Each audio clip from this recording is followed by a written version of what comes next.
स्नेहल खंडे राधेश अकॅडमी मध्ये आपल्या सर्वांचे पुन्हा एकदा स्वागत करते। मित्रांनो, आयोगाने नुकत्याच आपल्या परीक्षांच्या तारखा जाहीर केलेल्या आहेत। आता एमपीएससी ची परीक्षा ही 11 ऑक्टोबरला होणार आहे। तर या परीक्षेमध्ये जास्तीत जास्त गुण कसे मिळवायचे याबद्दलच आजचे आपले लेक्चर आहे। मित्रांनो, एमपीएससी च्या प्रिलिम्स मध्ये जास्तीत जास्त गुण मिळवण्यासाठी आपल्याला जास्तीत जास्त मार्क्स हे सीसॅट म्हणजे पेपर 2 मध्ये मिळवावे लागतात, कारण की त्याच पेपर मध्ये आपलं व्हेरिएशन जे आहे ते जास्त होत असतं। तर आता या पेपर 2 मध्ये म्हणजे सीसॅट मध्ये जास्त मार्क्स कसे मिळवायचे, की एक महिना प्रिपरेशन कसं करायचं, त्यामुळे एक महिना प्रिपरेशन करून जास्त मार्क्स कसे मिळवायचे याबद्दल मी आपल्याला गायडन्स करणार आहे। ओके मित्रांनो, आता जर बघितले तर आजपासून ते पेपर होईपर्यंत साधारणतः 29 ते 30 दिवस आपल्या हातामध्ये आहे। ओके, आता या 29 ते 30 दिवसांमध्ये अभ्यास कसा करायचा याबद्दलचे हे आपले लेक्चर आहे। मित्रांनो, 29 ते 30 दिवस जेव्हा आपले पेपरसाठी राहिलेले असतात तेव्हा साहजिकच आपण जनरली 10-12 और त्यापेक्षाही जास्त वेळ अभ्यास करत असतो किंवा स्टडीसाठी देत असतो। मग या स्टडी मध्ये आहे ते आपली रिव्हिजन येते, परत सपोज करंट अफेअर्स येतं। ओके, आणि दुसरा सगळ्यात महत्त्वाचा इम्पॉर्टंट म्हणजे सीसॅट येतो। ओके, रिव्हिजन आणि करंट अफेअर्स हे आपण वर्षभर करत आलेलो असतो, कारण की तेच करायचं असतं। सो इम्पॉर्टंट म्हणजे सीसॅट मध्ये वेळ घालवायचा असतो या टायमिंग मध्ये। का?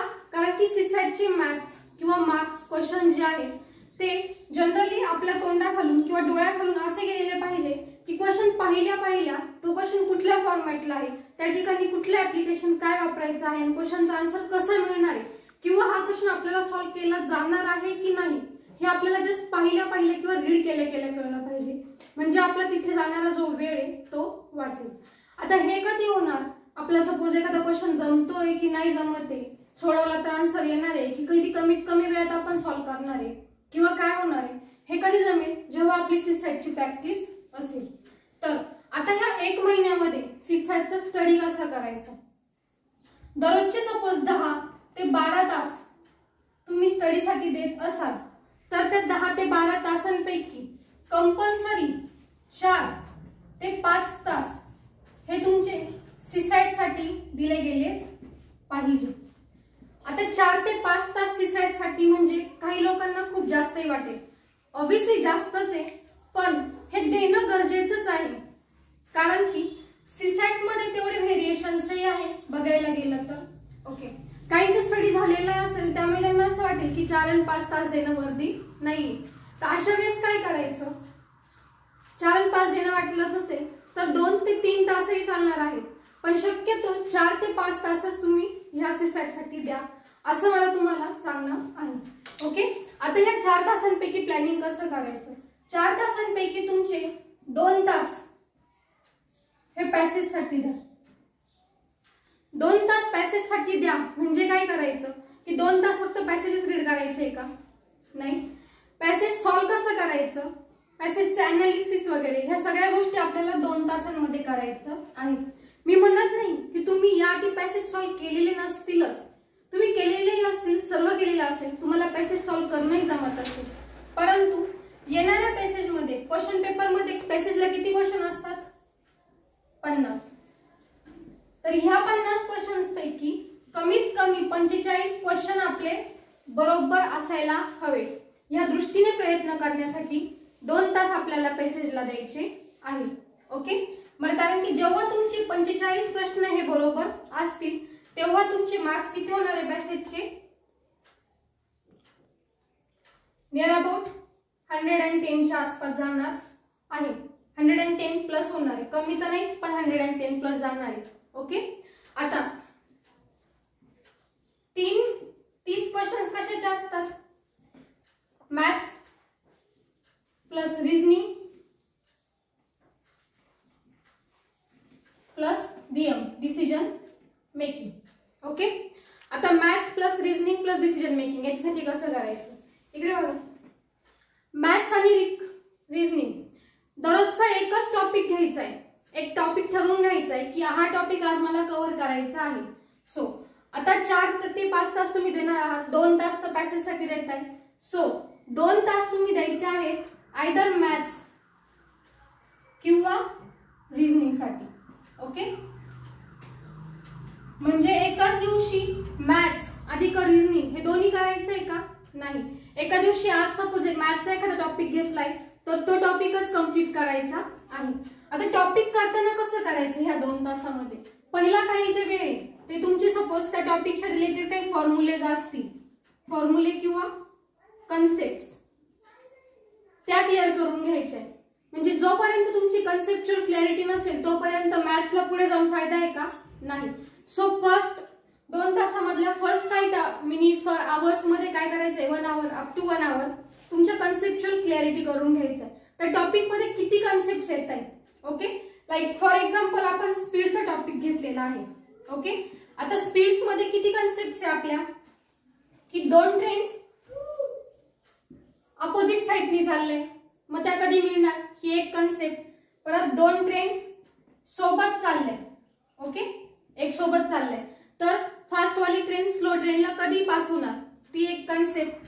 परत दुसरी कन्सेप्ट, तिसरी कन्सेप्ट की एखाद्या वेळेस वेळेच्या आधी पोहोचतोय आणि एखाद्या ठिकाणी वेळेच्या नंतर पोहोचतोय, तर मग ते डिस्टन्स वेळेच्या आधी पोहोचणार आणि वेळेच्या नंतर पोहोचणार तुम्हाला टायमिंग दिलेला असेल, मग त्यावरून आपल्याला डिस्टन्स काढायला लागणार. ही झाली तुमची तिसरी कन्सेप्ट. ओके, सपोज चौथी कन्सेप्ट जी आयोगाने नवीन ऍड केलेली ती म्हणजे सरकता जिना. ओके, अँड 5वी कन्सेप्ट 5, 6 म्हणजे याच्यामध्ये आणखी कन्सेप्ट खूप सारे ज्या आहेत त्या.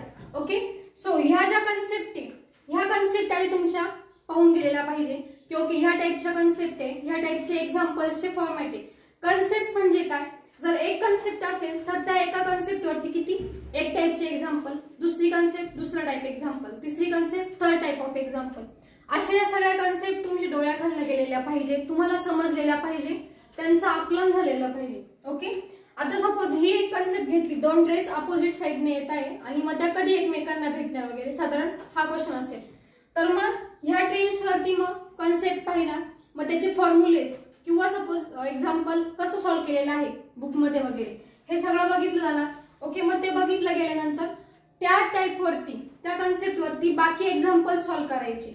कन्सेप्ट घेतली त्याच्यावरती एक एक्झाम्पल सॉल्व्ह केलं, याचा अर्थ कन्सेप्ट क्लिअर झाली का? नाही. त्याच्यावरती आणखी 3-4 एक्झाम्पल सॉल्व्ह करायचे. ओके, ते झालं म्हणजे तुमची कन्सेप्टची क्लॅरिटी झाली असं मी तुम्हाला सांगू इच्छिते किंवा जाहीर करते असं म्हटलं तरी चालेल. मग इथे कन्सेप्ट क्लिअर झाली, मग नेक्स्ट कन्सेप्ट. ओके, 2 ट्रेन्स समान, सेम पॅटर्न, कन्सेप्ट त्याच्यावरचे फॉर्म्युलेज वगैरे, त्याच्यावरचे एक्झाम्पल्स, सॉल्व एक्झाम्पल, मग क्वेश्चन एक्झाम्पल बघायचे, मग ते आपण सॉल्व्ह करायचे. ओके, मग जेव्हा तुमच्या ह्या सगळ्या कन्सेप्ट एका टॉपिकच्या कव्हर होतील तेव्हा तो टॉपिक कव्हर झाला असे होतं. ओके, आता यासाठी सपोज 2 आवर सफिशियंट आहे का? कधी कधी कॅल्क्युलेशनचं स्पीड चांगलं असेल, प्रॅक्टिस असेल आणि ह्या गोष्टी आधीही माहित असतील तर 2 आवर सफिशियंट आहे. पण जर नसेल सपोज तर 3 ते 4 आवर द्यायचे. म्हणजे काय करायचं, एकच टॉपिक किती दिवस करायचा, 2 दिवसांसाठी. ओके, आता तुम्ही म्हणशाल की एकच टॉपिक 2 दिवसांसाठी करायचा, याचा अर्थ म्हणजे सपोज 30 दिवस राहिले तर 30 दिवसात किती टॉपिक कव्हर होतील, 15. असं म्हणजे कॅल्क्युलेशन केलं तर बेसिकली असं होतं. पण प्रत्येक टॉपिकला 2 दिवस किंवा 4 आवर्सच लागतं का? नाही. काही टॉपिक सोपे असतात ज्यांच्यामध्ये कन्सेप्ट क्लिअर म्हणजे कमी कन्सेप्ट असतात की 2-3 टाइपचेच एक्झाम्पल येतात, मग ते टॉपिक्स 2 तास ते 3 तास म्हणजे एका दिवसात कव्हर होत असतात. सो काही टॉपिक्स 1 दिवसात कव्हर होऊन जातात व्यवस्थित आणि काही टॉपिक्स 2 दिवसात कव्हर होतात. म्हणजे तुमचे साधारणतः 30 दिवस जे आहे आपले येणार आहे त्यामध्ये हे सगळे टॉपिक्स जर तुम्ही व्यवस्थितपणे मांडले, व्यवस्थितपणे प्लॅनिंग केलं तर कन्सेप्च्युअल क्लॅरिटी, सॉल्व एक्झाम्पल्स आणि स्वतःचे एक्झाम्पल सॉल्व करून हे सगळे टॉपिक हे तुमचे 30 दिवसामध्ये होणार आहे. ओके, आता सपोज पुढे जाऊ बघू याच्यामध्ये. आता सपोज तुम्ही दररोजचे 4 ते 5 तास स्टडी करणारच आहात. आता याच्यातले 2 आवर्स देणार पॅसेज साठी, सांगितल्याप्रमाणे 2 देणार, 2 आवर्स देणार मॅथ्स अँड रिझनिंग साठी. ओके, आता याच्यामध्ये कंडिशन्स काय, या 2 आवर्स मध्ये एकदा एकच टॉपिक, 1 टॉपिक फॉर 1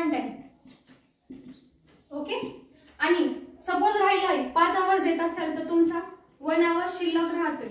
त्या 1 आवर मध्ये काय करायचे, तुमचं डीएम करायचे, डिसिजन मेकिंग. ओके. सर्वांना माहिती आहे की डिसिजन मेकिंगला निगेटिव्ह मार्किंग आहे का? नाही. डिसिजन मेकिंगचं व्हॅल्युएशन कसं असतं, सगळ्यात कमी 0 मार्क्स, त्यानंतर 0.5, त्यानंतर 1.5 आणि त्यानंतर हायेस्ट 2.5. म्हणजे 4 ऑप्शन्स आणि 4 मार्किंग सिस्टीम असं तुमचं डिसिजन मेकिंग असतं. निगेटिव्ह मार्किंग सारखं याच्यात काही नसतं, परंतु तरी जर प्रॅक्टिस करणं हे याची नेसेसिटी आहे किंवा गरज आहे. प्रॅक्टिस का करायची, तर ते मॅक्झिमम 2.5 मार्क्स घेण्यासाठी प्रॅक्टिस करायची. पण सपोज काहींचं असतं की ठीक आहे आमचं येत आहे बरोबर, डिसिजन सगळं होते व्यवस्थित, मेकर्सही आम्ही व्यवस्थित आहे, सो आम्हाला प्रॅक्टिस करायची गरज आहे का? गरज आहे. का गरज आहे? डिसिजन मेकिंगला सिच्युएशन्स व्हॅरी होत असतात, सगळ्यांनाही माहिती आहे. असं बरेच वेळा होतं की आपला आन्सर किंवा आपल्याला जे वाटतंय त्याचा आन्सर आणि आयोगाचे जे 2.5 मार्क्स साठीचं जे आन्सर आहे याच्यात व्हेरिएशन्स असतं. शक्यतो डिसिजन मेकिंगला 8, 9 आणि 10 म्हणजे 8, 9, 10 प्लस मार्क्स सगळ्यांनाच पडतात 12.5 आउट ऑफ. ओके. पण टार्गेट काय हवंय, 12.5 पैकी कमीत कमी 12 आणि जास्तीत जास्त जे पूर्ण 12.5 हे मार्क्स स्कोर करणं टार्गेट हवंय. आणि म्हणूनच डीएम साठी वेळ द्यायचा आहे. ओके. जर 1 आवर जास्त वाटत असेल तर तुमचं चांगलं असेल, पहिल्यापासून प्रॅक्टिस असेल तर रोजचा हाफ आवर जर दिला तरी चालेल. आता हे हाफ आवर मध्ये काय करायचंय, फक्त क्वेश्चन घ्यायचा आहे आणि आन्सर सॉल्व्ह करायचंय का? नाही. क्वेश्चन घेतला, तुमचा आन्सरही सॉल्व्ह केलं आणि येणारा आन्सर 2.5 मार्क्सचा असलं तरीही तो क्वेश्चन आणि ते आन्सर यांच्यात टॅली करून बघायचे, त्यांचं अनालिसिस करायचे. ओके. 2.5 मार्क्स साठी तेच आन्सर का आणि बाकीचे 3 आन्सर का नाही हेही बघायचे. जेव्हा तुम्ही हे सगळं बघणार आहे तेव्हा काय होईल, तुम्हाला आयोगाच्या दृष्टीने विचार करण्याला स्कोप भेटणार. ओके. ठीक आहे, सिच्युएशन अशा असेल तर आयोगाला आन्सर असं एक्सपेक्ट असतं. ओके. कारण की डीएम मध्ये आपल्याला काय वाटतं याच्यात इम्पॉर्टंट आहे का? नाही. आपल्याला काही वाटणार आहे, आयोगाला काय वाटतं हे इम्पॉर्टंट आहे. सो डीएम साठी करायचं काय, तर क्वेश्चन आणि आन्सर यांचं अनालिसिस करायचंय.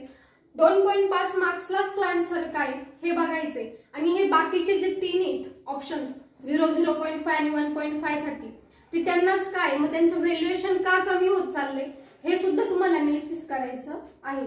जेव्हा रोजचे हाफ आवर साठी तुम्ही हे करणार, याचा अर्थ किती होणार तुमचे 30 दिवसात 15 ते 30 आवर्स साठी तुमचं डिसिजन मेकिंग होणार आहे.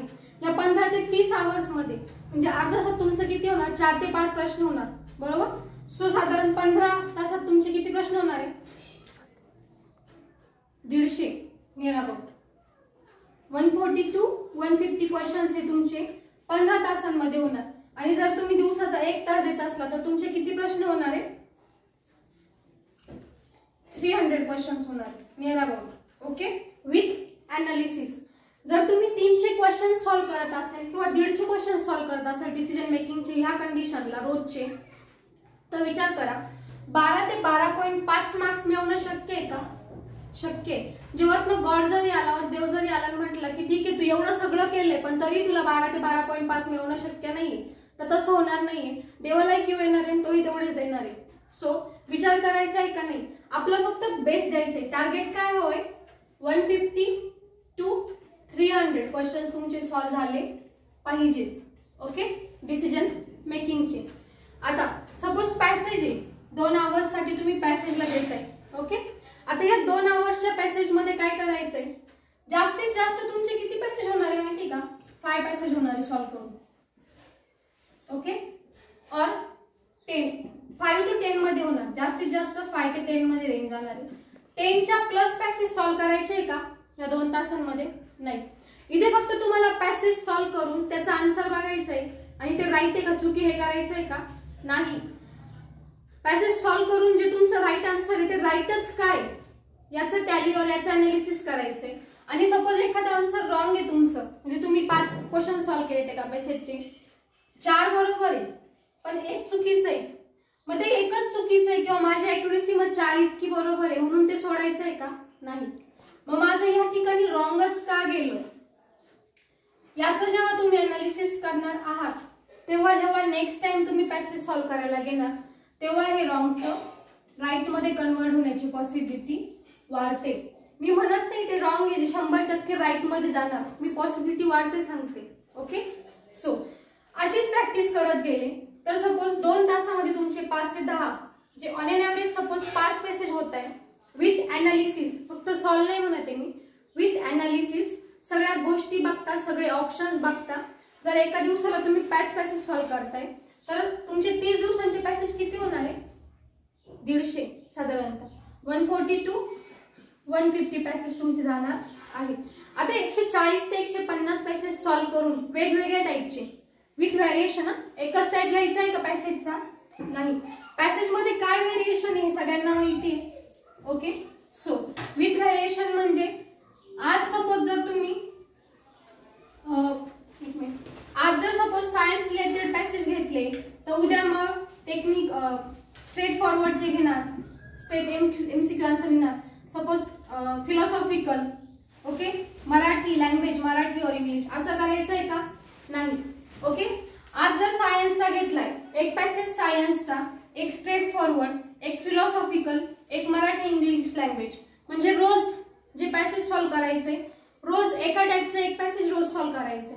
ओके, म्हणजे तुमचे जेव्हा तुम्ही रोज सॉल्व्ह करणार आहे तेव्हा एक पॅसेज सायन्स अँड टेक्नॉलॉजीचा होणार आहे, एक होणार तो फिलॉसॉफिकल तत्वज्ञानाशी रिलेटेड होणार आहे, एक होणार तो स्ट्रेट फॉरवर्ड रिलेटेड होणार, एक होणार तो मराठी लँग्वेज आणि एक होणार तो इंग्लिश लँग्वेज. ओके, म्हणजे असे 4 ते 5 टाईपचे तुमचे पॅसेज ते डेली होणारच आहेत. असं करता करता तुमचे 150 पॅसेज पैकी जे 150 पॅसेज आहे याच्यापैकी 30 पॅसेज जे होणार ते science and tech, 30 Marathi, 30 English, 30 philosophical, 30 straightforward. So प्रत्येक टाईपचे असे क्वेश्चन होणार आहे. ओके, जे पॅसेज तुम्हाला इझी वाटताय की जिथे तुमची ॲक्युरसी 100% पेक्षा कमी कधीच आलेली नाहीये त्या टाईपच्या पॅसेजला, सपोज काहींची स्ट्रेट फॉरवर्डला येत नाही, कोणाची सायन्स अँड टेकला ॲक्युरसी मॅक्झिमम असते, तर त्या पॅसेजची प्रॅक्टिस कमी करून त्या पॅसेजचा वेळ बाकी पॅसेजसाठी दिला तर चांगलंच आहे. ओके, म्हणजे आपला प्लस कुठे आहे आणि आपला मायनस कुठे हे यासाठी आधी माहीत असणं गरजेचं आहे. जिथे प्लस आहे तिथे थोडासा वेळ कमी द्यायचा आणि जिथे मायनस तिथे तो वेळ वाढवायचा. ओके, म्हणजे जेव्हा तुम्ही हे सगळं करणार आहात तेव्हा 30 दिवसांमध्ये तुमचं जे आहे ते शेड्यूल बसणार आहे. आता हे फक्त असंच करायचंय का? फक्त रोजचं पॅसेज करायचं, हे क्वेश्चन पेपर क्वेश्चन आन्सर्स करायचे आणि DM करायचं, एवढंच करायचंय का? नाही.